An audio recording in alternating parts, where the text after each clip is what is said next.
TV सत्यमेव व्रतम। विधानसभेतील दारुण पराभवानंतर शरद पवारांच्या राष्ट्रवादी काँग्रेस पाठोपाठ आता काँग्रेसमध्ये भाकरी फिरणार आहे। आता काँग्रेसमध्येही संघटनात्मक बदल होणार आहेत, असं काँग्रेसचे प्रदेशाध्यक्ष हर्षवर्धन सपकाळ यांनी म्हटलंय।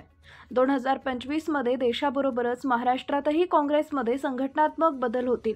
जो सर्वात जास्त फसवणूक आणि भ्रष्टाचार करतो त्याला सरकार शाबासकी देत आहे आणि राज्य सरकारच्या 100 दिवसांच्या कामगिरीवर हर्षवर्धन सपकाळ यांनी टीका केली आहे। त्यांनी धनंजय मुंडे यांच्या राजीनाम्याबद्दलही भाष्य केलं। ते म्हणाले की धनंजय मुंडे राजीनामा देण्यासाठी तयार नव्हते। जनतेच्या उद्रेकामुळे भीतीपोटी सरकारनं मुंडेंचा राजीनामा घेतला। शरद पवारांनंतर काँग्रेसही राज्यात भाकरी फिरवणार। शरद पवार यांच्या राष्ट्रवादी काँग्रेसनंतर आता काँग्रेसमध्येही संघटनात्मक बदल होणार आहेत असल्याचे संकेत काँग्रेसचे प्रदेश अध्यक्ष हर्षवर्धन सपकाळ यांनी दिले आहेत। 2025 हे वर्ष काँग्रेसचे संघटनात्मक वर्ष म्हणून घोषित केलंय। देशभर काँग्रेसमध्ये बदल होतील, त्याचबरोबर महाराष्ट्रातही संघटनेत बदल होतील असं सपकाळ यांनी सांगितलंय।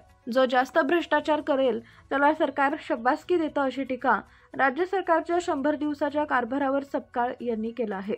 संविधानिक पद्धतीनं अजित पवार मुख्यमंत्री झाले तर आनंदच होईल, दुःख व्हायचं कारण नाही, अशा शब्दात अजित पवार यांना मुख्यमंत्री होण्याच्या मुद्द्यावर हर्षवर्धन सपकाळ यांनी आपली प्रतिक्रिया दिली आहे। ज्या ठिकाणी जातीमध्ये तेढ निर्माण झालंय, काही चुकीच्या घटना घडतात, त्या ठिकाणी सद्भावना यात्रा सुरू आहे। धनंजय मुंडे यांचा राजीनामा हा नैतिकतेच्या मुद्द्यावर झालेला नाही। संतोष देशमुख यांच्या हत्येचे फोटो व्हायरल झाल्यानंतर संताप उसळल्यामुळे घाबरलेल्या सरकारने त्यांचा राजीनामा घेतला। धनंजय मुंडे राजीनामा द्यायला तयार नव्हते। गौतम अदानी आणि शरद पवार यांच्या भेटीवर सपकाळ यांनी बोलणं टाळलं। गौतम अदानी यांच्या भेटीवर शरद पवार यांनी बोललेलंच योग्य राहील। शक्तीपीठ महामार्ग हा गौतम अदानी यांना रेड कार्पेट टाकण्यासाठी देवेंद्र फडणवीस यांची खटाटोप सुरू आहे।